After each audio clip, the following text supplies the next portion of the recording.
Welcome to Writers Not Writing, a show where I interview authors about the ways they procrastinate and highlight artists who are using their voices to push back against fascism. I'm Benjamin Gorman, your friendly author in exile, and the quiet guy behind the glass there is Doug the producer. I write novels and collections of poetry and stuff. Doug does his best to try to make me sound better. Welcome to Writers Not Writing. You're going to enjoy today's show. And if you want a little more, become a patron of my Patreon, and you'll get access to an ad-free version of the show with a bonus segment with each interviewee. Even free members get that, but let's keep that a secret. If I take my time. Hail and well-met readers and reviewers. I'm very excited about today's show. So I have a very special guest. Today's guest is my wife. This is Chrys Gorman. Chrys Gorman is Benjamin Gorman's wife. She is a fierce and outspoken advocate for queer and neurodivergent representation. She's the executive merchandising director for NotAPipePublishing. She lives in Barcelona with Benjamin, her daughter Frankie, and their 3 dogs and 2 cats. Welcome. I'm very glad to have you here today. Hello. Thank you for having me. Yeah, so I've been excited to talk to you because you are the executive director of merchandising for a small press. Tell everybody a little bit about what all that entails, because there's been a lot going on lately. Oh, yeah. It's a lot. Originally, it started when we first started dating at comic conventions. The first one I went to with NotAPipe, I kind of took a look at the table and went, no, I'm going to change all of this. Because it's all books. It's all books, so and it's all very straightforward and very, each book in its own rack, and everything was kind of, I have 80... When she says straightforward, she means straight forward. It was very, very straight presenting. Very, that's me. That's very basic, which is, that's fine. But also as opposed to in any way queer. Yes. It was very, this is a straight guy's idea of what a table should look like. I'm going to interject there. There is a straight, that is a straight neurotypical way that a table would look. Yes. And so I kind of, I have ADHD, and so I looked at it and went, no, we need to attract my people. Right. We need to attract the ADHDs. Yes. And so that is how it started, of let's start expanding. Let's get some stickers. Let's get some pens. And then it went to earrings and bookmarks. And I will acknowledge, I was very resistant to this. So my worry going into merchandising beyond the books was, oh no, we're going to become a merch company rather than a publishing company. And wouldn't it be terrible if we ended up selling a whole lot of stickers and t-shirts and pens and all this stuff and we weren't selling books.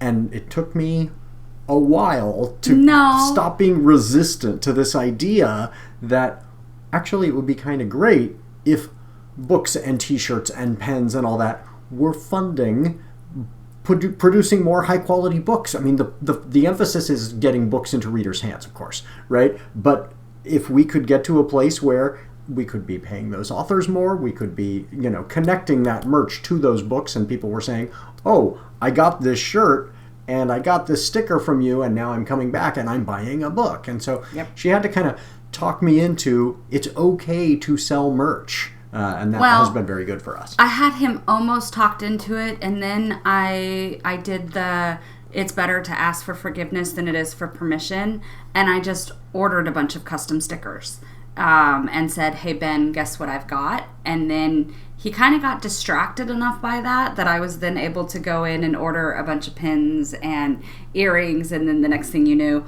But what actually did the trick was the first event that we went to after I had all of this merchandise, this stuff stocked up, was the Portland Book Fest. Yes. And because he was a teacher, the first night of Portland Book Fest it's only like a 2-hour. It's a Friday night for just a couple hours, and then Saturday all day. But he was in school, so I had to go set up the booth myself. So I was able to set it up in a way that I thought was a little more eye-catching, a little more welcoming for people, with all of that merchandise. And then after those 2 hours, I sent Ben a message. He was on his way up to meet me. I sent a message and said, guess how much we did in sales today. And in that span of 2 hours, we had more sales than we had had the previous weekend at a 3-day comic convention. Right. And so he was like, you did that in 2 hours. And so I was explaining to him, people that go to events like that, they need something, you've got to have the sparkle to draw them in. And once you have the sparkle and you get them in the booth, then you can start pointing out the books, and then you can start talking them up and engaging. But you have to have the thing that makes the people stop. Yeah, I mean, that was one of the big keys for me, was when she was messaging me about that, it wasn't just, we sold a lot of pins and a lot of t-shirts. We also outsold in terms of books. It really did work to bring people in on books. And so that has now become part of the whole marketing strategy of the company is, hey, we're trying to get the word out about these books, but this merch draws people in. Mm-hmm. And for example, tell them about your design. For example, because folks who are listening to the podcast can't see this, so we have to describe it. So this one I'm really excited about. This is my own particular. I used to have a sticker on my car that had this, and it got so many compliments, and I feel like this kind of describes entirely who I am as a person. So folks who are listening to what this is a t-shirt that Chrys is wearing right now that says GADHD with rainbow lettering, and then has a squirrel that is a brown squirrel, but the squirrel's tail is this wild rainbow. And so this was a design that Chrys made, and I did a little bit of tweaking on the colors just to make it pop a little more. So we collaborate on all these designs, and then Chrys, as merchandising director, is putting them up on the website, and we should tell everybody about the plan for the store. We should. So normally, I'm not allowed to buy everything that we list on the store. I don't have to have all of the shirts and all of the mugs and all of the bags. I tried to convince Ben that I did as marketing, but this one I was so excited about. So this one we just put up on our current Not a Pipe store, but I had to get a copy for myself as quickly as possible, and I'm really excited I was able to get it here before the show so I could wear it on the show, because I love it so much. It's bright and colorful, and it's squirrels, and my brain is normally full of 8,000 squirrels all playing different instruments, so it's fun for me. So we currently have our Not a Pipe merchandise store with both the books and the merchandise run through Square. Right. And so as I'm going through and creating these new designs, Ben and I got to talking because he's kind of running through and teaching me how to upload the new designs to the store so that I can create them, and then we can actually, hopefully sell them. But as some of you listeners may know, Ben and I recently moved to Spain. We've been here for about 4 months. And so one of the things that I kind of figured out through that process is that the current company that we go through that prints and ships out our shirts and our bags and our coffee mugs and stuff like that, they only ship within the U.S. And so something that I've noticed, because I spend most of my time on TikTok, is that most of the viewers that I'm getting are being targeted by TikTok from my area. So I'm getting a lot of EU and UK and Spain viewers. And so I don't want to be like, look at this really cool shirt and here's where you can buy it. Please buy a bunch of them so I don't have to find a job. But then, if you're living in the UK and you see it and you're like, I want that, you go to the website and you're not going to want to pay $30 for shipping. So that has become, I have unintentionally created a very large project for myself. So bear in mind, this is a work in progress. I am currently creating a brand new Shopify website for our sales, and I am moving all of our merchandise designs from Printify to Printly. Printful. So these companies are not creative. This is so frustrating. Our website is through Squarespace. Our current store is through Square. So right away, that's confusing. And then the company that does the designs for us and does all that distribution right now is Printful.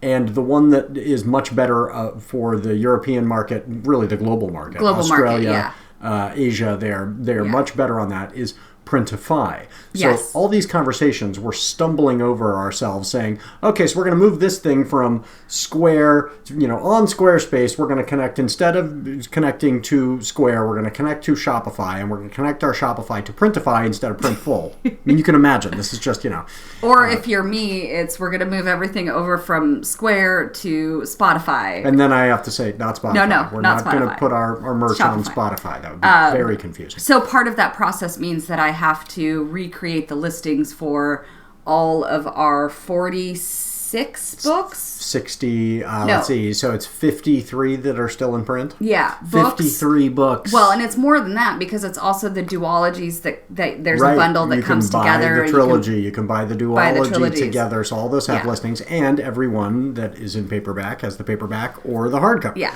So it is...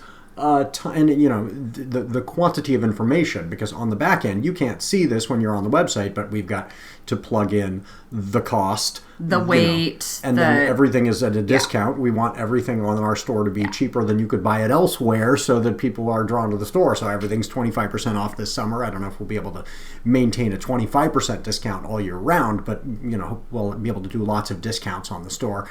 So that is a ton of work you have given yourself. Yeah, it's a lot. I'm getting started. I'm making slow progress, but as somebody who is neurodivergent and I have a limited number of spoons in my drawer, I have to set tasks for myself that are actually manageable so I don't feel defeated before I do it. So I'm giving myself, this is how many per day that you have to do, or I'll spend 2 hours doing that on the spreadsheet and then the websites and the copy and paste, and then I'll move over and work on a design. Is that a phrase that people use? Spoons? Limited number of spoons in the drawer? Oh yeah, absolutely. I am 100% a spoonie. That is also... Are you not familiar with the spoonie I had not term? heard that phrase, but it does not surprise me because it's literal for us, and that's not entirely your fault. Often many of our spoons end up in Frankie's room when Noah still lived in the house. The one drawer that was often totally out of everything was spoons. We didn't have enough spoons. So when you said that, I was like, is that just us, or is that really your brain? I swear, as a child, when my kid was little, they would. I think they were eating the spoons because I would buy 8 packs of spoons, and 2 months later they would all be gone. Where are the spoons? But no, spoonie. Spoons is a term that you use that. People with chronic disabilities use. I was going to say there's a specific condition. A specific not condition. It's disability. Oh, anybody who has in chronic. General. I did not. Yeah, know anybody that has a chronic disorder or disability, because we only have as much either mental or physical ability during a day to complete individual tasks. So each task is going to take its own spoon.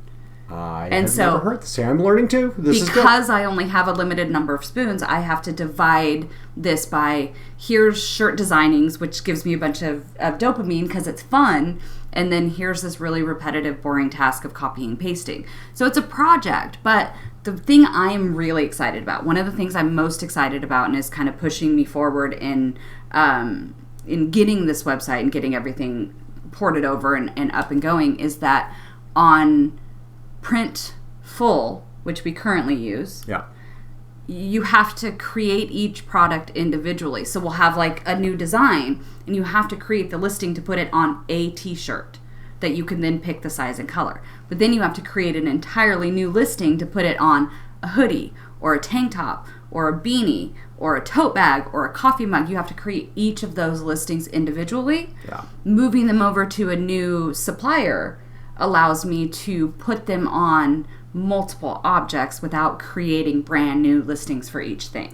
So Printify just makes it much easier to go, put that in a mug, put that on a... So that we can offer the same designs and the designs that we already have on multiple things. So keep an eye out for that. I mean, it's not going to be up until it's a couple of months. Late September maybe, but there will be, we'll let folks know when the new merch store is going. And of course, viewers of this show, there's always a discount in the show notes, so you will be some of the first to be able to go check out that store. And if you're going, I'm not into t-shirts, now there will be lots more options. So that's going to be cool. And if you follow either NotAPipePublishing or Ben himself or me on any of our social media. And I think Ben's going to put my social medias in the show notes. It'll be in the show notes. As I get designs up, we'll be posting about those designs. Right. So, and then obviously, of course, we'll make an announcement when the new store is up and running. But I'm really excited to be able to offer more, like a wider range of products Our executive to a director larger audience merchandising of people. has been scolding me because I don't make enough videos, kind of the behind the scenes. I'm trying to do a better job of that. So yes, you will see more about here's what we're putting up and letting folks know how this was made. Here it is. This is the thought process that went behind it, and now it's available. So we'll do a better job of that. But there's a lot. I don't scold. You just encouraged me to make some behind the scenes. Yes, I lovingly, repeatedly encourage. I don't scold and I don't nag. No. I lovingly encourage. Yes. And those videos have been helpful to people. I can see the process that goes into making this design. Yeah. And it's nice, what we call in the business A/B testing. We can say, do you like this one or this one? And if folks are saying we really favor this design, okay, that's the one that'll be up. And if it's about even, maybe we put them both up. And that has been a challenge because I don't know if you know this about me. This might be brand new information for you. I don't like to lose. I had no idea. No, I keep really? I keep it hidden really well. Yeah. But sometimes I will have a design, and then Ben will have an alternate opinion. I'm not saying it's wrong. It's just not right. Yeah. But it's an alternate opinion about that design, and that has been something that we have had to learn how to compromise on that. Well, or not. I mean, that's the nice thing about the A/B testing is I can say, well, what if it had this? And she could say, I don't like that element, and we can toss them both up there. And if people say, we really like this one, and we very intentionally don't say whose is whose, they're all wrong. Then I can say the majority of prospective customers prefer this design, not that prefer my design. It doesn't count when you vote on it too, though. I do vote. I do try and put an elbow on the scale. Mm-hmm. I totally do. Yeah, I know. This one was all me, though. That was all you. This one was all me. You. Yep.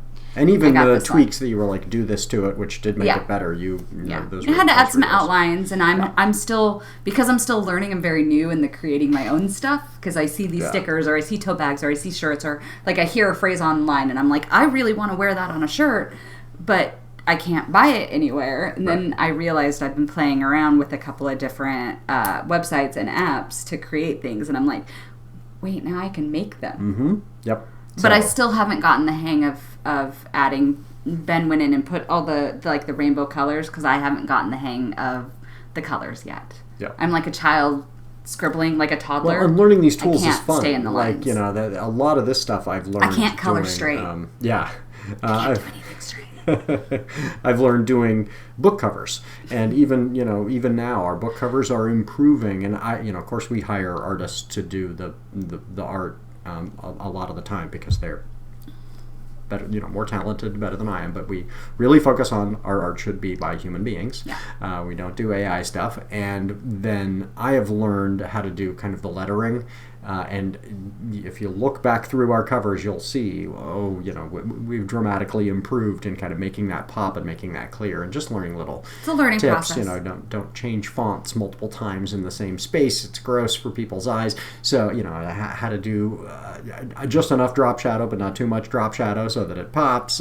So that is something that I'm learning about, and that's then contributed to the. But it's also really fun when I can do something on one of my programs that you can't do on your programs. We've discovered letters you cannot curve the letters around. I can 3Dify and I can shape, but the program so he had a logo for a little project we're working on that he needed my help with, which was fun for me. Help. And I was like, I can do that. Yeah. So we have lots. We of take projects. all the little wins. Yes. We are big fans of celebrating the little wins. A big believer in celebrate each step. I've ranted about this. I don't know if I've ever gone off about it on this show, but I've talked about it in a couple of different TikTok videos.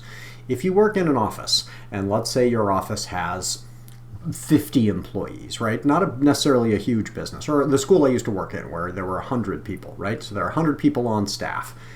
That means that if there are 50 weeks in the year minus a couple of weeks off, right, there's going to be cake in the break room twice a week, right? Because it's somebody's birthday and somebody's having a baby and but just birthdays alone, you would have cake twice a week on average, right? When you work in a company of 2, right, you have to remind yourself, you deserve cake, you deserve a dinner out, you deserve a celebration. And I think a lot of times creatives, folks who are working, self-employed, whatever, don't celebrate very often because they're going, oh, I'm gonna wait for the next quarter. Oh, and this is especially true for authors, because authors, at every stage, you're going, I don't know if this is yet a success. And I don't know that there's ever really... I have never achieved the level of success where I would go, oh, I just won the Pulitzer, right? So you finished the manuscript. Yeah. But it's just a manuscript. Yep. And then you've finished you've sent the manuscript out to your editor, just to your editor. It needs, and then you get the edits back, and it's a whole bunch of stuff saying you've got to make all these changes, right? And so I encourage the authors that I work with, celebrate all those, even if it feels like, oh, this isn't, you made those edits. Great, you completed the edits on your novel. That's a huge accomplishment. Go out and celebrate, right? Because if it took you 2 weeks, you're still not getting as much cake as you'd get in the office, right? So think about it in that way. How often should you be celebrating? Well, the people who do, office work shouldn't be celebrating more than you. You write novels. Yep. So celebrate the little wins. Find those celebrations. Yeah, absolutely. Yeah. So I've been meaning to ask you, in this era of rising fascism, when we talked about this on the show a lot, last time I had you on, we had just moved here to Spain, and we had a lot of talking about the kind of rationale for why we were moving to Spain. But one of the reasons we discussed is we wanted to be in a place where we could use our voices, right? Where we could do that without going, oh, and we're going to get tossed into alligator Alcatraz for speaking out. So not because we're going, oh, we're so afraid of Trump. We're going because the work of speaking out needs to continue, right? And so how can we be in a place where we can continue to do that? So what is something that a way that, besides the t-shirt designs, what is another way that you are speaking out and using your voice from here in Barcelona? Well, I mean, from here, we put out our Antifa Lit Journal Volume 1, which was really exciting, and it was my first official publishing credit. Yeah. Is that? Yep, yeah, that's your first credit.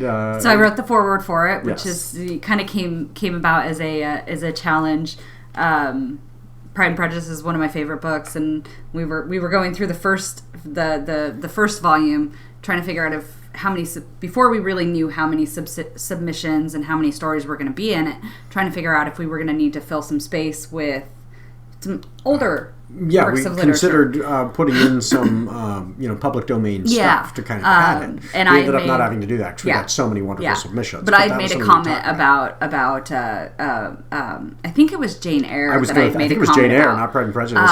And Ben was like, I don't think that really fits with it. And I don't know if this is a thing you know about me. But I don't like to be told I can't do something. Well, I think the implication is that you're wrong. Yeah. And, as we've established, I'm hearing for the very first time on this brand show new information that she does not like to be told that she's wrong. And so I took it as a personal challenge, which is how I wrote the introductory. How to justify to the book. using quotes from people who were living very posh lifestyles in the 1800s. I don't think of them as anti-fascists by any means.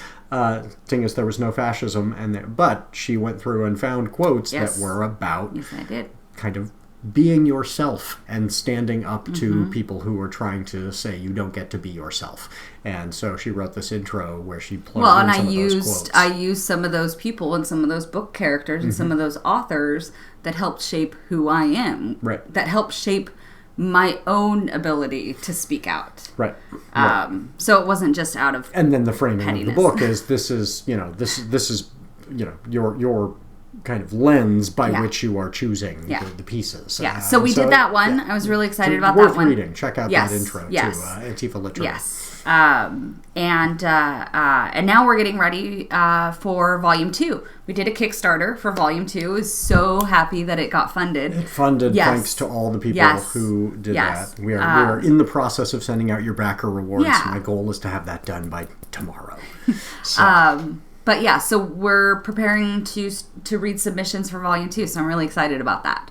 And if you listeners or viewers are interested in having any of your works in Volume 2, we are still open to submissions for that. Yeah, we're early in that process. Please, very early in that. Somebody was writing to me the other day saying, how long do I have? Well, if our goal is to have it out by November.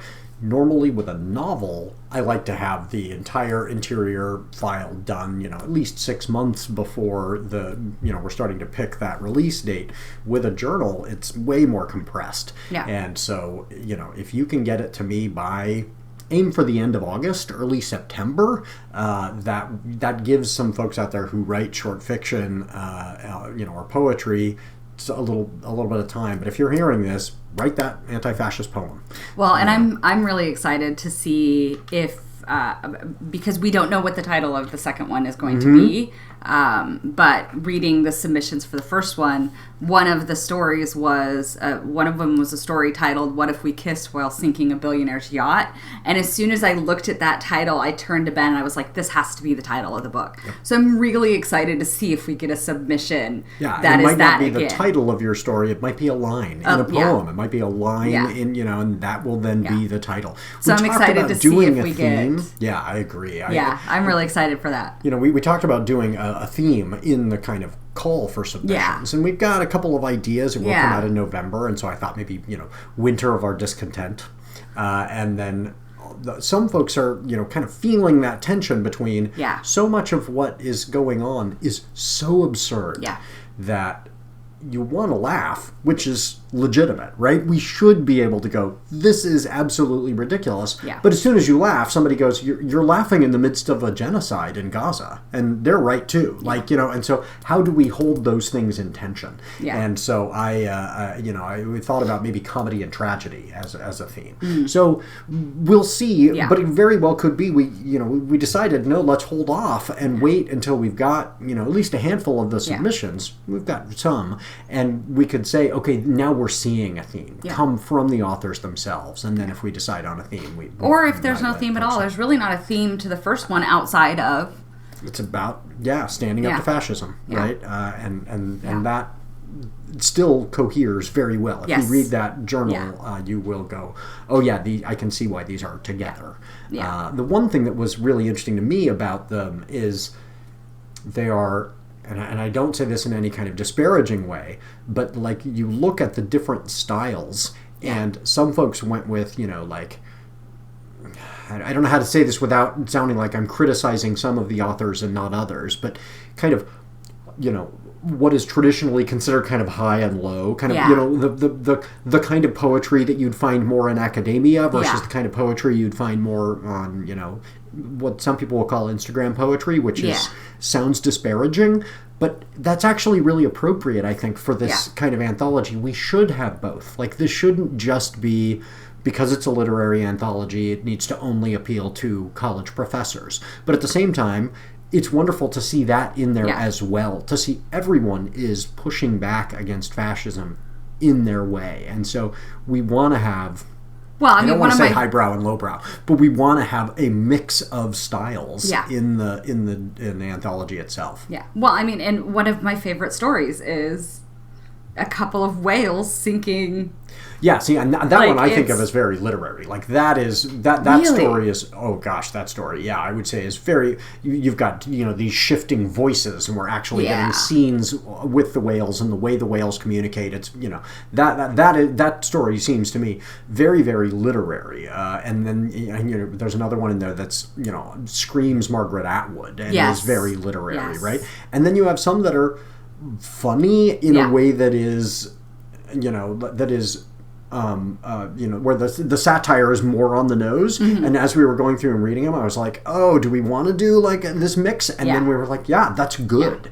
There should be, on the nose. This is ridiculous what's going on. There's a spec fic piece that's in this future, what if we've learned the lessons? Yeah. And so when somebody tries to rise up, they've figured out a way to not let that absurdity exist What happened anymore. if we lived And in a it's world just in kind which we actually taught history and learned right, from it? right, and that story works really well too, and is not that kind of highbrow literary, but it is it's well written. Yeah. But I think it works really well. So I think having that mix is really good. Yeah. So I'm really excited to see the next batch of submissions. Yeah. So I often ask the authors that I have on how, when we're confronted with what the right-wing propaganda machine is doing, which is what they call flooding the zone, overwhelming us with stories. And so as soon as you're trying to say, wait a second, I don't like that the President of the United States is on a list of pedophiles. Yeah. Oh, here's a distraction, here's a distraction, here's a distraction. And it gets kind of overwhelming, right? And so taking the time to say, it's not that all of these other stories are unimportant, but what is something that you think people should be paying attention to right now that kind of gets lost? And that's Trump's specialty, is overwhelm them with as much both horror and absurdity as possible so nobody can pay attention to the bigger thing. Yeah, well, and there's so many of the bigger... How do you fact check when it's... Yeah. This would be a scandal that this politician is caught in a lie, except that by the time you've written the article about the lie, there's 5 more lies. Yeah. And it's so hard because, part of it is there are so many big things happening right now that it feels like you have to focus on those big things. There's also a lot of people focused on those big things. And it is also okay to kind of pay attention to the small, not necessarily smaller things, but for me, it's the things that hit more personally, more close to home for myself. Well, and I would also say keeping an eye on those things is really important because otherwise they can slip in and become, well, that's now the new status quo. We'll accept this small change that they made because we're so focused on this horror. Well, yeah, but we don't want a world where that little thing has become normalized and acceptable. Well, and for me, because I am neurodivergent, I am queer, I have a chronic disability, and I have struggled with mental health issues, depression, anxiety, all of those. It's put me in a position where when you're looking at groups that are more what's the word? Marginalized groups. Those things are those small things that he tends to slide in under. That's where it starts. It starts with trans people, and it starts with a small step, a very small, what is seemingly very small. Yep. We're going to start with a very small, seemingly bathroom laws, right. And then it expands and expands and expands, and next thing you know, gay marriage has been criminalized within the U.S., or you start with deportations of one group that it's just the criminals, and then the next thing you know, we've built a detainment facility, and we have a member of Trump's government saying maybe we should build a new not crematorium, but what's the word? Incinerator next to where we built the new containment facility, just because it's convenient. So it's these little steps. And so for me personally, there are 2 items that have come out recently that I do want to say the reason, and I may have mentioned this before, but this is worth reminding yourself continuously. The reason that an authoritarian regime goes after very, very small groups, trans folks are 1% of the population, is not just because they can, right? It's not just it's because they want to get you involved. Yeah. If they can get you to go, oh yeah, I have a friend who, in many ways is progressive, and yet was going, but my daughter plays, college sports, and I don't want her. I've bought into this lie. Yeah. It is a lie that this is going to, in some way, adversely affect her. And so the appeal is made to this broader group. And I had to say to my friend, do you realize this means you're saying it would be okay for somebody to check your daughter's genitalia? Yep. And then he was like, oh, wait, now I'm uncomfortable with it. But he hadn't thought it through in that way. He was just going, I am being a good father and looking out for my family's interest, right? And the reason they go after this tiny group is, once somebody like my friend has said, okay, I am at least in league with this group on this one issue, it's then much easier because that person's saying, I have a hard time admitting I was wrong and admitting that I teamed up with this nefarious force. And so when they go after then, queer people in general, well, I already participated. I was already okay with them in this way. Yeah. I guess I'm willing to throw stones at a bigger group. And this is absolutely what happened with, we're on YouTube, we're not on TikTok, but, with the Yahtzees, as folks say, to get around the where first you go after trans folks and you rope in folks who are, communists, who are Jewish. And you say, see, you participated in this oppression. Now, when we go after communists, when we go after Jews, when we go after more moderate liberals, you were engaged in it. Yeah. So you're not going to speak out forcefully, or at least not in advance, until we're knocking on your door. And then it's too late. Everybody has an acceptable level of harm. There is for me, a good real world example of that is I won't watch any movie, any project that has Tom Cruise involved, because the amount of harm that he does from his position. Right. But then where do you draw the line? If folks don't know about that, there are some movies you should watch, some documentaries you should see. But then where do you draw the line? Right. Then do you Chris Pratt? Yeah, the example you always go to is Chris Pratt. Chris Pratt who also is on engaged the other, with some stuff that is Yeah.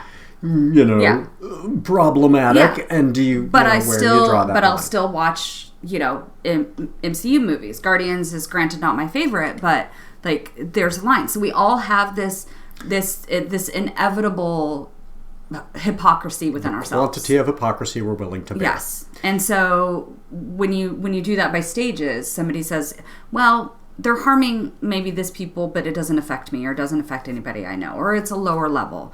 Or when we're talking about deportations, well, they're criminals. Yeah, except now he's deporting American citizens because they're not stopping to take the time to look at IDs. Yeah. Which is... And I've been really open about one of the things that I feel incredibly guilty about in terms of my hypocrisy is I didn't speak out forcefully about what is happening in Gaza because I made this mental calculation where I said, okay, if we can just get the people who want to eradicate this group of human beings out of power, then maybe we can avoid essentially 2 genocides, because this other group wants to eradicate groups of people in my country. And so I'm not going to speak out on behalf of this other group of people right now, so that maybe, and I will always now carry the guilt of, why didn't I speak out for this group of people over here, because I was so worried about a genocide in my country.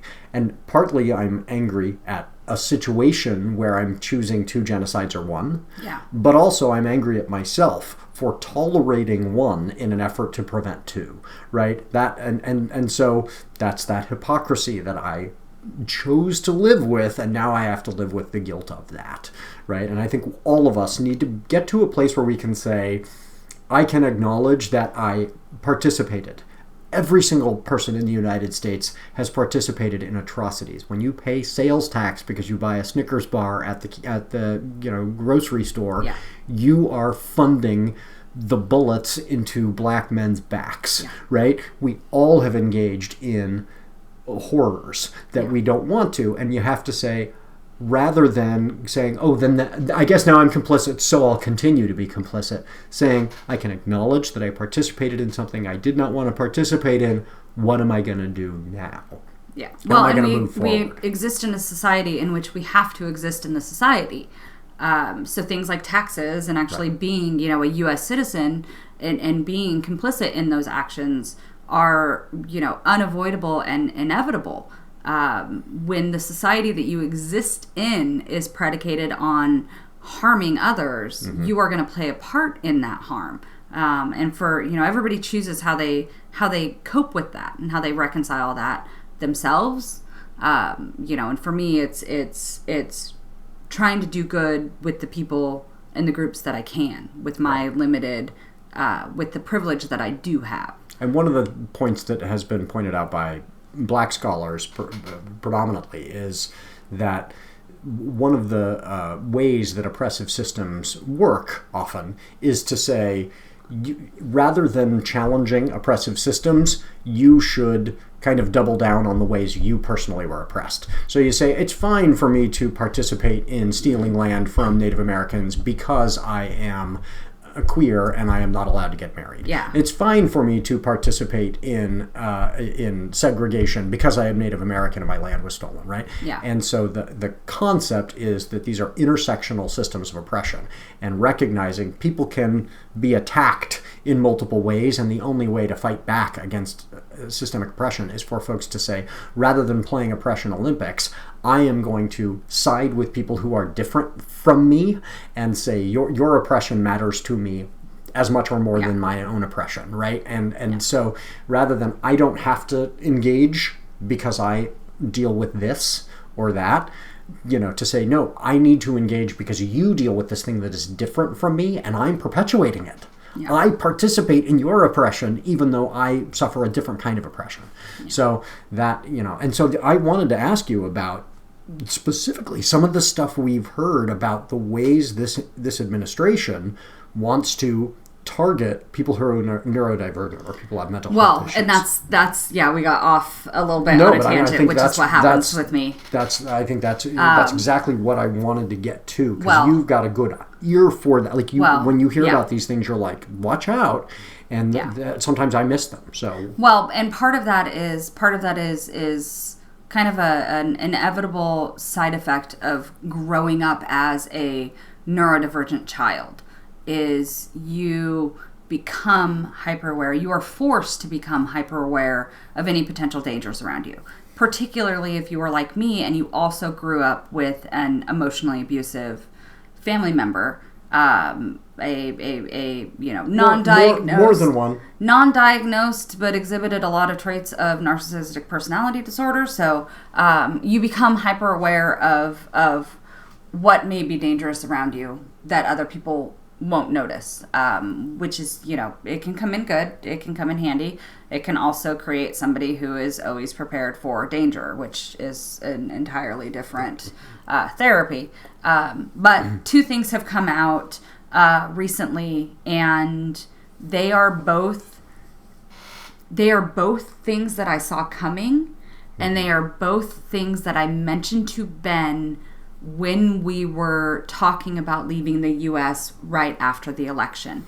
And I would just like to point out, they were also both things that Ben said that you thought, if that happens, it's going to be like 3 years. It's going to be further down the road, or faster. That's so aggressive he won't do that. And I don't like to say I told you so because it's not really my style. However, isn't it?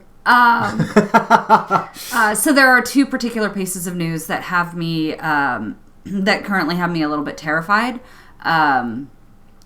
Trump's announcement a few days ago that would allow for the institutionalization of neurodivergent people and people suffering from mental health disorders. And it starts off being really focused on people who are houseless. Yes. But once you open that door, right? Well, there's a time in U.S. history where people, one of the things I hate is, and this is my own personal soapbox, is the people that say, well, I grew up in the 60s and we didn't have autistic kids. I grew up in the 60s or the 70s and we didn't have kids with ADHD. So this must be a brand new thing that you're making up because it didn't exist. No, do you know what happened to the autistic family member that you had? Or do you know what happened to the second cousin that you had that was born with, Down syndrome?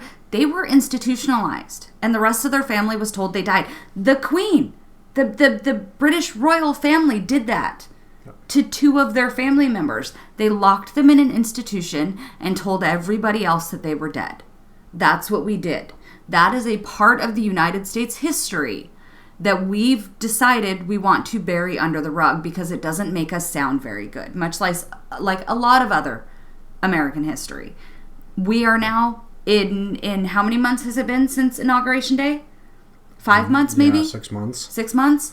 Within 6 months, we are now back to, hey, how about if we forcibly institutionalize And this is coming on top of, I had originally said when RFK Jr. made his comment about, I think we should round up all the people with ADHD and put them in camps and just feed them organically, and that will cure it, which is absolutely absurd, because do you know what happens when you round up a bunch of people with ADHD and you put them all in like a big summer camp together?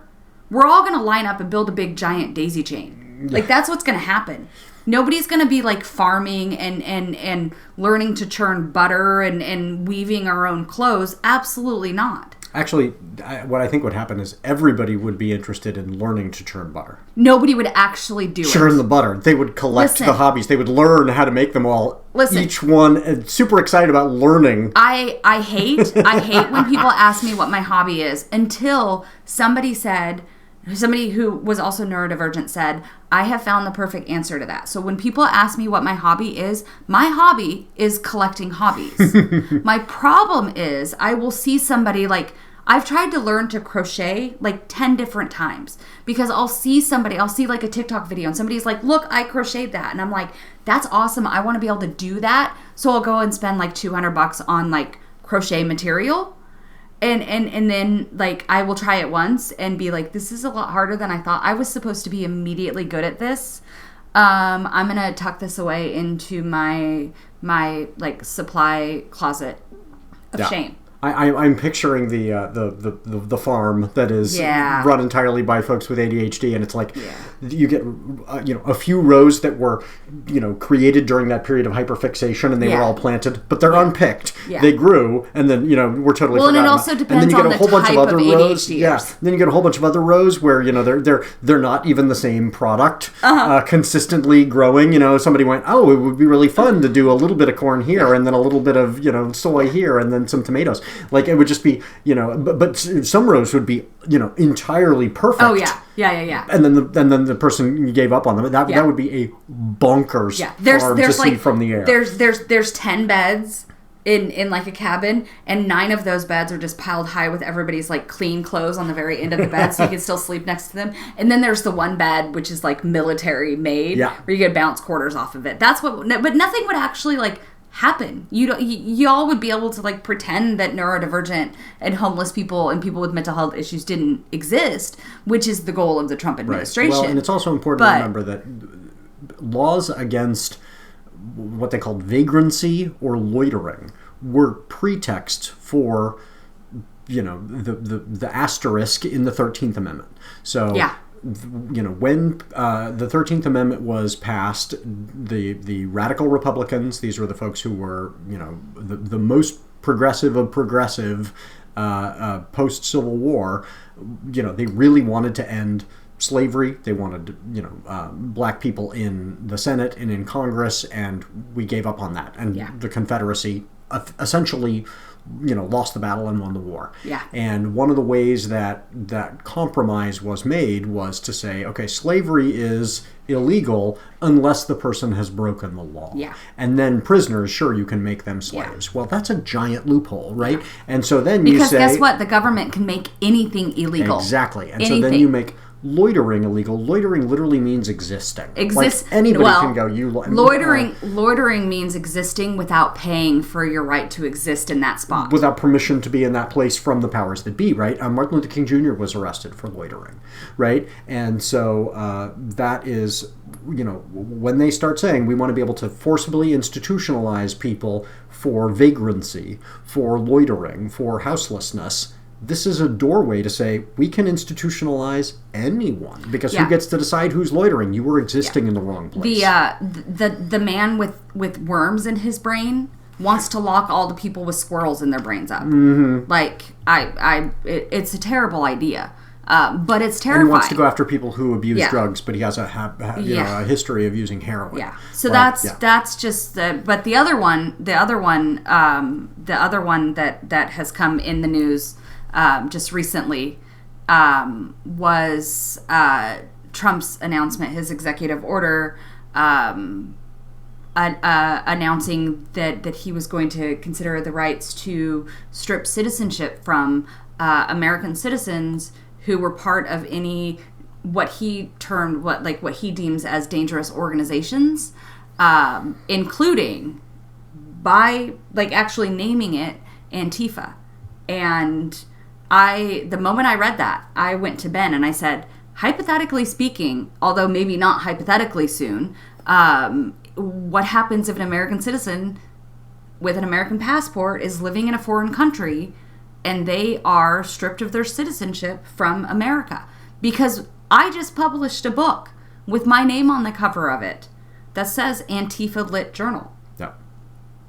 And so those of you who are watching this know, Antifa is not an organization. No. Antifa is an ideology, an anti-fascist, yeah, admittedly reactionary ideology. We reject fascism, right? Yeah. It's not an organization. There's no membership, right? There's no membership card. Nobody pays us, despite I saw a great, really interesting TikTok video about this, where one of the things we used to hear a lot when we were standing out on the street corners with Black Lives Matter signs, people would yell at us that we were being paid protesters. Yeah, we're all funded by George Soros. George Soros was the anti-Semitic kind of undertone of where that is my conspiracy check? theory. But this person was pointing out that comes from a mental framework folks could not possibly believe, could not understand that we would be doing it without getting paid. Oh, yeah. Because if you come from a framework of, I only look out for myself, and I see somebody out on a street corner and they're holding a Black Lives Matter sign, if your framework is, I would only do things for me, they must only be doing that for them. Yeah. So who is paying them to do that? Because you can't wrap your head around, no, somebody's standing out there because they actually care about their neighbors. Well, right? and that also ties in perfectly with we live in a capitalistic society. This idea that if you do art, if you paint, if you crochet, if you craft, if you do, you make jewelry, you do whatever, you have to somehow monetize it. Monetize. You And can't so this just idea do of it because monetizing it's fun. your protest. Like, right? I enjoyed making the shirts. It's fun for me. It would be a nice bonus if we sold them. Right. That would so be that we awesome. can make more art. I mean, not so But, that, like, I do think being a billionaire is inherently unethical. I do not ever want to be a billionaire. It would be great to have the time to just make art. If I was going to be a billionaire, I would be a Dolly Parton billionaire. Not a billionaire. Give it not away. a billionaire. Give it away. Yep. That's the only ethical way to be a billionaire is to not be a billionaire anymore. Like why? Why would, if you had that amount of money, why would you choose J.K. Rowling to harm people instead of help people? Yep. I don't understand that. Like, if I won the lottery and I won like $1 billion, I wouldn't tell anybody because I really like the fact that my family doesn't talk to me anymore. But like, you would know. You'd be like, oh, where's Crystal? Oh, she's living on a private island surrounded by every single abandoned dog and cat that exists in the world. Yeah. Like, I would hire and trying to get. I would hire like 1 million people just to go around and gather every stray animal.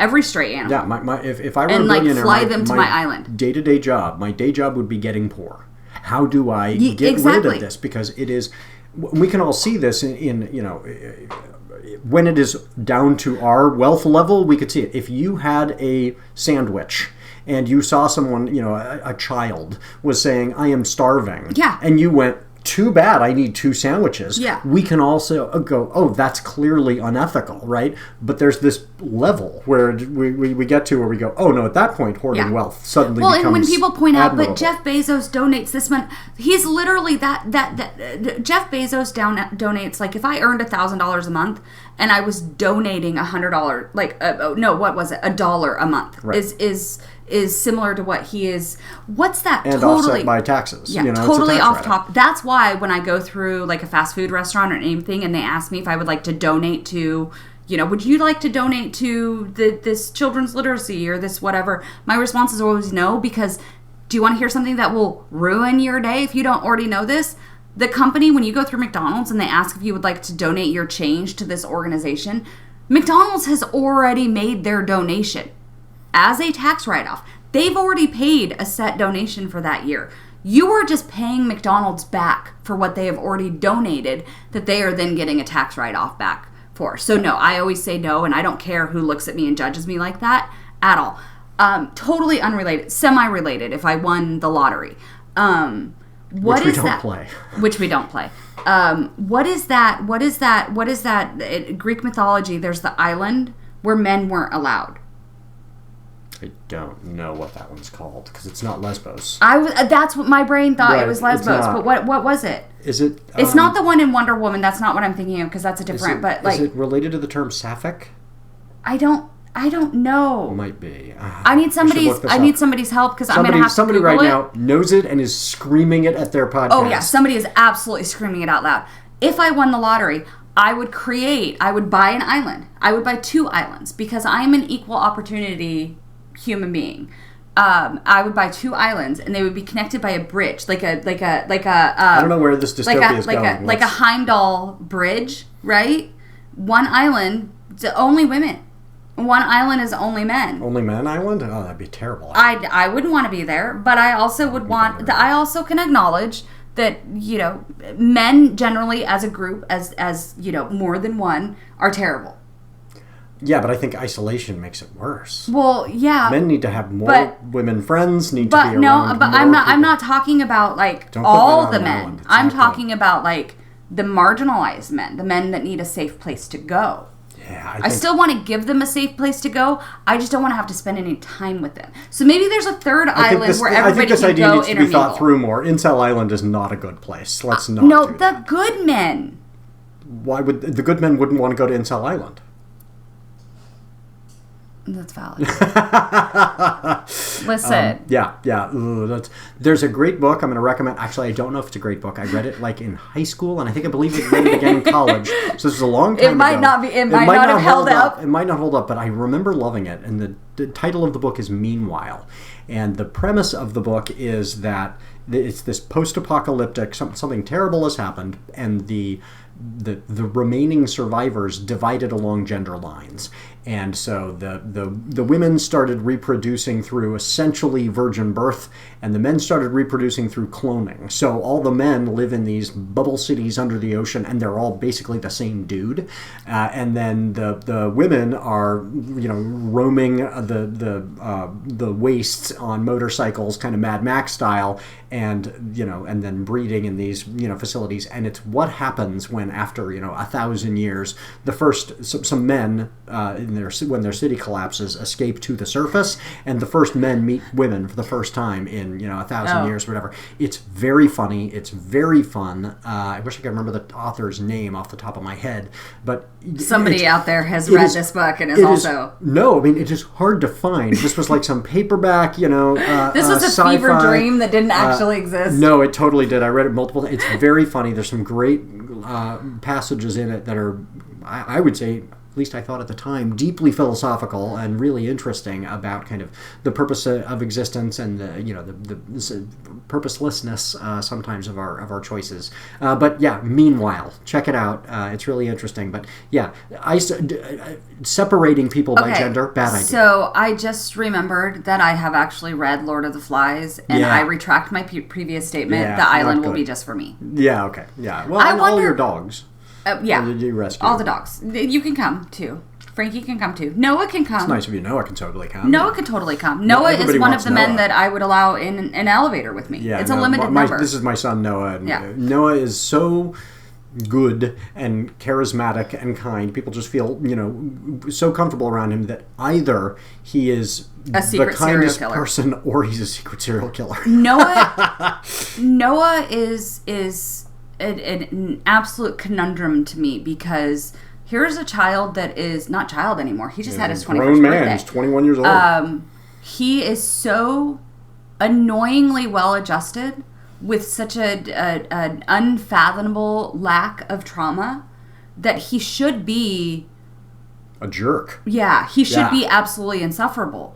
But he's the coolest kid ever. Yeah, I mean it is proof of the surprising fact that if you remove a lot of trauma, a person doesn't become worse. Yeah, trauma does not make you better, right? Trauma does not make you stronger. Right. And so here's this young man who has, will tell you by his own account, he has not had a lot of childhood trauma. Yeah. And it didn't make him into an awful human. It should be really annoying. I really want to be annoyed by him just for all of those factors, but he's too cool. Yeah, he really is. He's wonderful. Yeah, he really, it's... Parenting win. Yeah. Yeah. So, Let's. I do want to give you a chance to give some connections for folks. So we kind of got off. No, that's good. Off track. What is an announcement about something that's coming up in your kind of career? Well, I mean, we've already talked about the new website and the new merchandise. Really, when you say in my career, because I owned a Lego store before we moved, and my career currently is part-time, executive merchandising director, and also trying to find a job in Spain. You did find a job. I did find a job. I did find. I'm very excited. I celebrate the small things. I did. I found a part-time job teaching English, which is exciting. But I'm really hoping that the new website and the merch and the social media work that we're putting in starts to pay off, and it becomes NotAPipe actually becomes a financially supporting career for both of us. Right. And so on that note, not only with the new store and all of that stuff, we are going to be looking at doing some giveaways online. I'm not sure what form that will take. I'm not sure what they will be. But we'll be doing some good giveaways. I'm excited. I know of some. We have some ideas about some things we're going to be giving away soon. So you'll want to be following NotAPipe on social media, and that I think will be a lot of fun for folks. NotAPipe Publishing is excited to announce our huge summer sale. Everything on our online store is 25% off. Let's face it, it's hot. So read a great book in the shade. Wear a new shirt to the barbecue, sport the merch, and save. Share this with all your bookish friends. bit.ly/NAP store. bit.ly/N, lowercase a, capital P, lowercase store. Fascist purges always begin with books. If you can't imagine a better future, you'll never fight for one. At a time when oligarchs and politicians are trying to divide us, to scare us, to silence us, it's more important than ever to speak up, even when it sometimes feels like screaming into the void. Celebrations of established foundations all of a sudden screeching, discordant, as the preachers become ignored by the God they adore, pathetic and anti-fascist literature is one way we fight back against the rising tide of hatred and ignorance that seeks to drown the sparks of empathy, community, and curiosity that are the birthright of all human beings. And then maybe you understand. Never let them silence your voice. Never let them push you down. And never forget that your mommy loves you. Through our stories and poems, we articulate our love for each other, our desire for justice, our need for freedom, and our determination to make a stand. The seductive depths of the ocean are more appealing than physical contact with either of them. A mental stream of David Attenborough narration carries her through the awkwardness. Here, the larger of the two apex Volume predators 1 of the Antifa Lit Journal begins with Rachel A. Rosen's brilliant "What If We Kissed While Sinking a Billionaire's Yacht?" and takes the reader on a journey through rage, fear, and despair to a place of grace, hope, and motivation. Fascists are like bindweed and blackberry in the garden. You can't eradicate them, but if you stay on top of your weeding, you can keep them from taking over. By itself, it's not enough, but no single effort is. We must come together and embrace one another. Media. The Enriquez kids came to my daycare until their dad got disappeared, Dolores said. Where were the signs and the singing when my brother died? Protest. Boycott, strike, demand your representatives do more, protect the vulnerable, and support the people who are fighting alongside you through their art. The kind who sits comfortably where evil meets idiocy and drinks up what he's fed through tubes painted red like the doors of those they tell us are better off dead. Back our Kickstarter and help us make the Antifa Lit Journal into the kind of community that will outlast the current fascist regime. Fight fascism with your voice while you still can.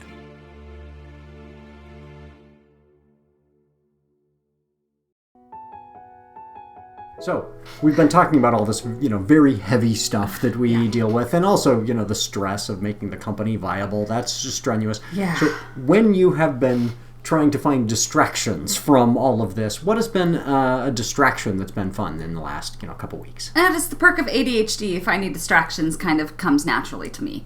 But I am moving to Spain has given me a chance to kind of reinvent myself. And so I've always been a very basic makeup kind of person. I've been wearing the same kind of makeup since I was in high school. So my daughter Frankie has been teaching me how to apply eyeshadow. So I've been working on that. Today I went with I don't know if the viewers can see it because I have my glasses on, but I went with pink today because I felt like it.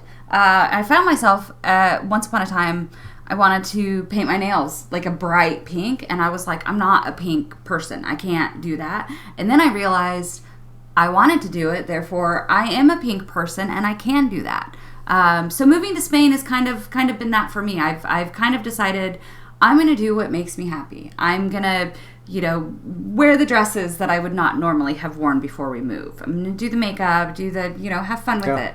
I'm trying new foods, spicy foods. Oh my gosh, yeah. Guacamole, which I always swore I didn't like guacamole. I ate something, a super spicy tikka masala last night, and it was delicious.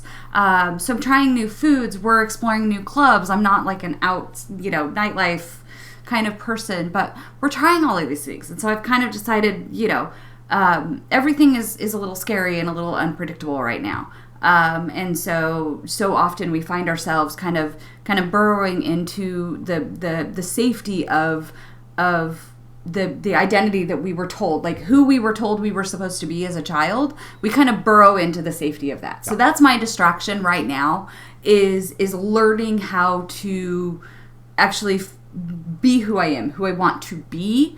And so that is my distraction. I'm trying to find every tiny little possible way I can to find joy, and to be comfortable, in my own identity, in my own skin, which is something that I'm, 40 some odd years old. And it's something that I'm just now really kind of learning and embracing how to do. And for the record, she says 40 some odd because she doesn't know. I don't remember. I had the same thing. I realized at one point I had been telling people I was a year older than I was for a year because I miscalculated my own age. When you're in my case, late 40s, it is very easy to forget because the years don't really matter late 40s. For me, it was the first year of COVID because I had a birthday in 2020. This theory, yes. I had a birthday in 2020, and I'd read this fascinating article about how we form memories, and we form memories. The reason why children form so many memories is each day is a new experience, and as you get older, your days tend to repeat. So not as we form how we calculate time, and so as you get older, your days tend to kind of fit this pattern and repeat. So they seem to go by slower. So when you're young, or is it the other way around? When you're young, every day lasts forever. And as you are older, it tends to go much faster because of the way we perceive time. And so because I had my 40th birthday in 2020, deep in the lockdown of COVID, it kind of made... From then on, that year became this really muddled, and then I started forgetting how old I was. And so I actually have to stop and think, what year is it? Yeah, the thing I liked about your theory is, if you cannot have a party, the birthday doesn't exist. Oh, yeah, no. And so because it took place during COVID, she never turned 40. Well, and it was my 40th birthday, so it was supposed to be the big one. I shouldn't say during COVID, during lockdown. I know COVID has not ended. Yeah, but so it was my lockdown. 40th birthday, and they were opening the new Avengers campus at Disneyland, and so I had this big plan to go see the new Avengers campus at Disneyland for my 40th birthday. And then, everything kind of went, nah, and that did not happen. Therefore, you didn't turn 40. Therefore, I didn't turn 40. Therefore, I don't actually know how old I am. Yep, legit. So I did want to get to ask you, first of all, this is important. Where can folks find you online? Everywhere, all the usual places. Facebook, Instagram, Twitter. Ben has finally forcibly dragged me onto Mastodon, Threads, and Blue Sky. Yes, I know I called it Twitter. I absolutely refuse. Yeah, I absolutely refuse to bow down to that petty little man-child. But I am most active on TikTok because of the ADHD. I am most active on TikTok. I like the illusion. I have what my therapist termed the fear of being perceived. So I don't like the idea that other people can see me. And so on like Facebook and Instagram, it's a lot of family and like old high school classmates and friends and like people that actually know me in real life. And I don't like that. And so TikTok is great because I can pretend like everybody out there is also just a little squirrel sitting behind their phone and it doesn't bother me as much. That's interesting. Because I feel like because it's video, the people feel more real on TikTok. No. That's, whereas on those, the what are sometimes referred to as microblogging apps, I feel like I'm more in my wheelhouse because it's written. No. Right, and I'm more comfortable in written form than I am on video right now or podcast. If I could write this to you, I don't know, in the form of a book and have you read that would be more comfortable for me. Read my books. I'm better on the page than I am. But also, TikTok is populated with more people that are weird like me. Yeah, it's a lot of weird It's a lot of weird people. I think you're going to love Threads. Well, that's and my Blue Sky. algorithm. It's a lot of weird people. You're going to love Blue Sky. Blue Sky's the weirdos. But I am on all of those platforms. I've just recently spent the time to change all of my usernames to Chrys Gorman. So I'm on all check of those. Chrys Gorman. Don't though. Yeah, do. What are you looking forward to reading coming up? Looking forward to reading coming up or just read? Coming up in the future. So I really want the show to not be homework. So I always ask folks, what are you looking forward to reading so that they don't feel like they have to go, oh no, I need to read 3 books before I'm on the show. Like, no. What are you looking forward to reading? No, that's fair. Well, yeah, except you just robbed me of the ability to plug your 3rd book in your trilogy. Because I've already read it. You can mention it. It's very good. I will mention that if you are a fan of lesbian vampires or lesbian vampire librarians or... a skeleton that he might actually be my new favorite character in the book. He's really which adorable. Feels really like a betrayal to Belle. Yeah, Belle was your favorite. Belle is my favorite. She is my favorite lesbian vampire. I'm a little in love with her, which is definitely not awkward. Anyway, I plugged that book. I picked up. There's an English bookstore called Backstory Books here in Barcelona. That's really nice because otherwise, as you might expect, most of the bookstores have books that are in Spanish, and I cannot read Spanish. So we were at Backstory, and I picked up this book called "There Are Rivers in the Sky" by. I'm gonna try really hard not to mispronounce her name. Elif Shafak. Shafak. Elif Shafak. My mouth misspells words all the time. And we'll link to it in the show notes. But I picked up There Are Rivers in the Sky by her, and I tore through it in like a day. It was so good, and I've been telling everybody around me that they have to read this book. It's been being pushed on me. I know I need to read it. It was so good. So the next time we went back to Backstory, I asked them, I was like, do you have any? And they were like, we have 3. So the next on my to be read pile, outside of the sequel to Unrelenting, which I currently have, that is what I'm currently reading. So good. So outside of the one I'm currently reading, I picked up 3 of her books, the 40 Rules of Love, the Island of Missing Trees, and 10 minutes, 38 seconds in This Strange World. So I loved There Are Rivers in the Sky so much that I immediately went and bought 3 more of her books. And that is the way fandoms are built, right? I'm the same way. I just read my first book by Gabino Iglesias, who I'm a fan of on TikTok. I was like, I really ought to read his book. And then I was like, I need to read everything by Gabino Iglesias. It was totally fun. I had an idea that I would try and get Gabino Iglesias to be a guest on this show, because but my thinking was he does these great videos where he kind of calls out bad actors in the publishing industry, men who are abusing women in the publishing industry, people who are using AI in the publishing industry. And so he does these great videos. And I thought maybe if I made a video where I tried to start fake beef with Gabino Iglesias, where do that. Where I'm like, I've got a complaint about this new Gabino Iglesias book. But then my fake beef could be something like, It was too short. I want more from you, please. And I can imagine his response, and I won't mimic his accent, but but he has a beautiful voice, and I could just imagine him coming back and being like, "I'm here on my bullshit. There's this author and podcaster, Benjamin Gorman, who's giving me shit because my book is too short. Fuck him."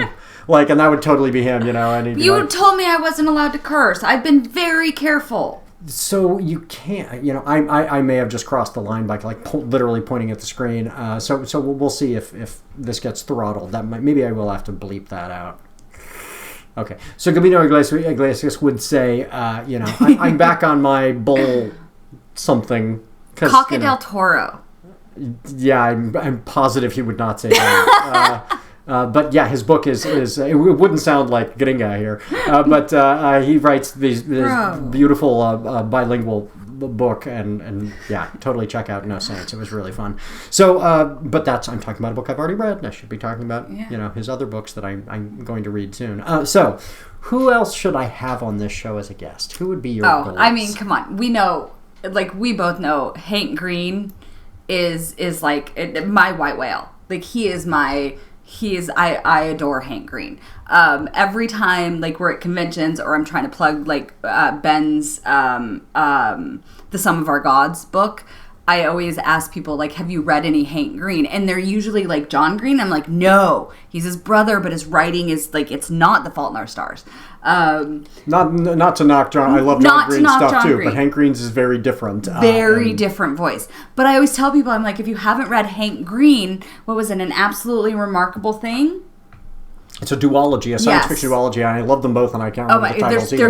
They're so. But we'll link to them. But his voice, you have a very similar. It's that witty, dry, sarcastic kind of, but also a mirror in what is going on in society at the same time. That is so similar to Hank Green, and I adore Hank Green. That. He is he's my favorite follow across every single social media platform. Hank Green's.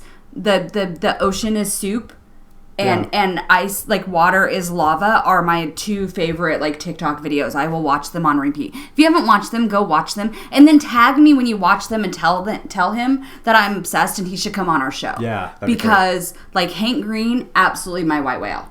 He's one of those ones where I would I would be done. I would retire. I would be done. Yeah, I'd be my job is done. I don't have to do anymore. Yeah. We could get John on to talk about tuberculosis too. We could. There's nothing wrong with that. Could be John talking about that. If you don't know, tuberculosis is a lot worse than you could possibly have imagined in terms of the way that the world has managed it. Yeah. And John Green has written an entire book about it, so I would love to have him on to hear more about. Yeah. TV. No knocks to John Green. We could have them both on. Yeah, but they don't. We could have one separately. They're probably tired of each other. Anyway, he's my white whale. He's my. If anybody out there knows him, help me out here. Yeah.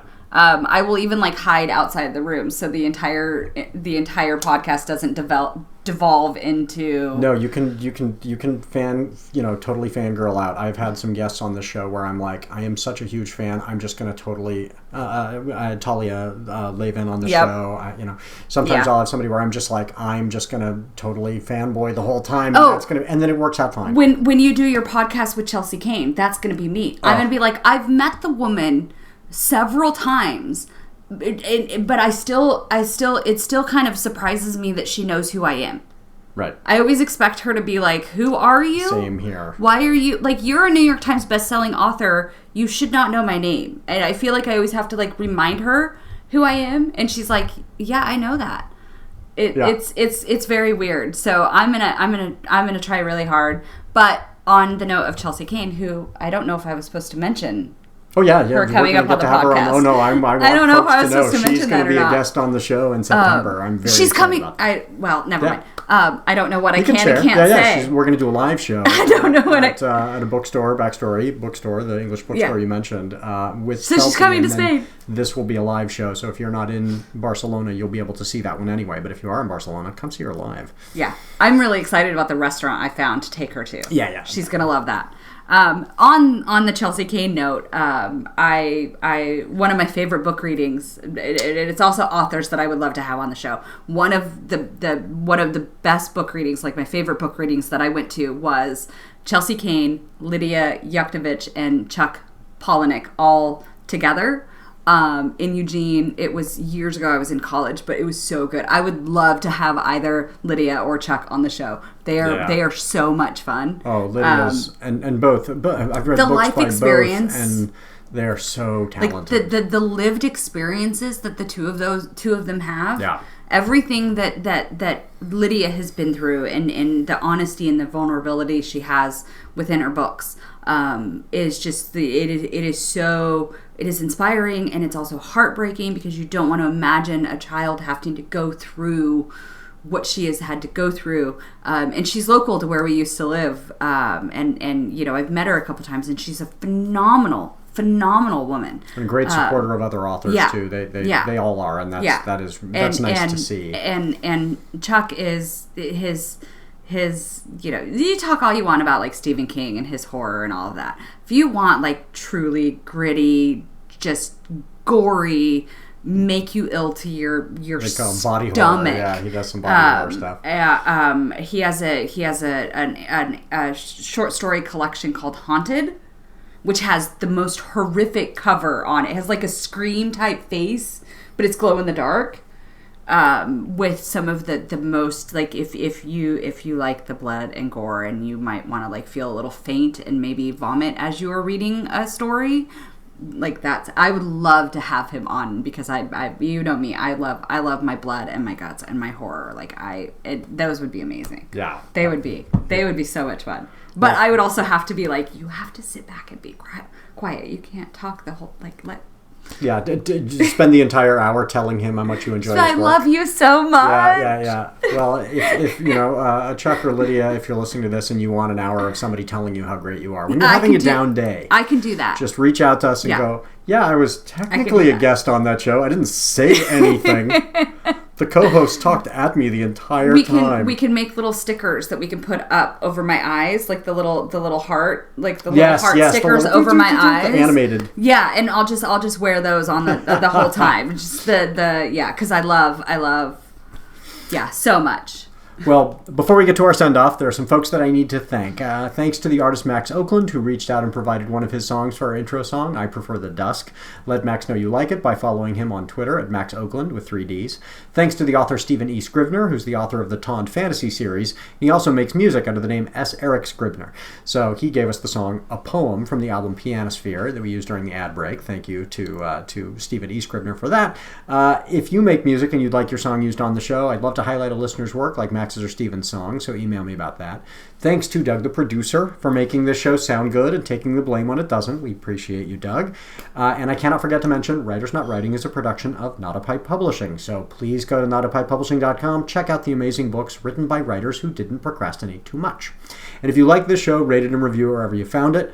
Check out the Antifa Lit Journal and Chris's intro to that. And if you enjoy the journal, click on that 5th star, write a sentence or two. It really makes a big difference to authors, and it would make a big difference to all the authors who are in that anthology. So take the time. And similarly for this show, if you see that little thumbs up button in front of you on your podcasting app or on YouTube, just click it an odd number of times. You don't have to smash it. It's fine to just click it. That would not bother me at all, but we would greatly appreciate that. So that brings us to our send-off. As we go into this next week, we want to, give you some advice that potentially could be valuable to you. And so I want to remind you all writing is political, and in the same way, all speaking is political. And not writing or speaking is also political. It's inescapable. You are engaged in a society, right? So don't use silence to maintain the status quo, because that would also be a political choice. Instead, use your voice to make the world a better place. What's your advice for everybody? My advice for everybody is there is too much hate in the world right now. So spread joy when and where you can. Power always seeks to find conformity. That is how they maintain control. But they want conformity on their own terms. And I don't like that. I don't want to conform. obviously. So fight back. I'm choosing to fight back by being as loud and authentic as I possibly can. Fight back in the way that works for you. Fight back in a way that is safe for you. Exist. Love and joy and acceptance makes them so very uncomfortable, and make them as uncomfortable as you possibly can. That's my new life philosophy. I spent a lot of time conforming so that people would not be uncomfortable, till I realized that those same people did not care that I was uncomfortable. So now, homophobes, bigots, Trumpers, right-wingers, all of those things, now it brings me great joy to make them as uncomfortable as I can. So that's my advice. Yeah. Spread joy, but also make terrible people really uncomfortable. Here's a tiny bit of our bonus segment. Become a member of my Patreon and you can get the whole thing with no ads.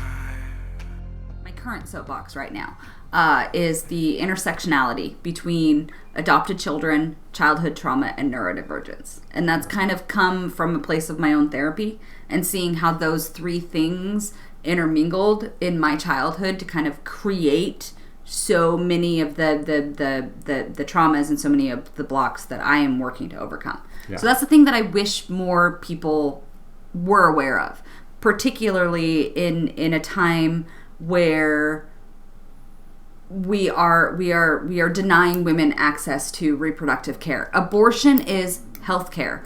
Full stop. Period. Abortion is health care. And in a time when more and more people are being denied health care, being denied control over their own bodies and over when and how they choose to bring children into the world. It is such an important topic for me to talk about adoption, because I absolutely hate, you've seen me, when people say just put the kid up for adoption. But nobody pays attention to the inherent, we're just starting to study in the last decade or so, the inherent trauma that comes with being an adopted child. No matter what kind of house you grow up in, you could have the best adopted parents. There is still an inherent base root trauma around the abandonment. And then it becomes even worse for children like me who are placed with, they just hand kids over. Well, and that's I think that's worth talking about too, is the folks who are busy saying, oh, adoption is an option, adoption is an option. If they're not willing to be adoptive parents, then adoption as an option really is adoption by whom? Yeah. Right? And if you had so many parents willing to say, I am willing to take on a child, regardless of what they bring into the household, I'm going to love this child and provide them with the best possible home, then it would allow kind of the system to be selective. Yeah. Who are those folks who are really going to be the best parent for this child? We don't have that, at least not in the United States. Who's least likely to kill this child? That's all they look at. I had a friend who was a social worker, and one of the things that ground him down was, he said, the bar is what's going to get us on the nightly news. Yep. If these people are not going to let this child die, as long as this kid is going to still be alive, there's a great deal of abuse that the system is willing to say, well, they're not getting onto the news, and we just desperately need a place to put this kid. Well, and that factor is even leaving out the all of the children that end up in foster care. And that never get adopted. Well, it's the same thing. I have known foster parents who are wonderful, and also there are not enough of them. Oh, my mother was a foster parent. Yeah. But guess what? She was also incredibly emotionally abusive to one of her children. The one of her children who was neurodivergent. Right. Yeah. You asked my siblings, they had an entirely different mother. And all children have different parents. All children have different parents, and all children need different parents. Right. All children have. If I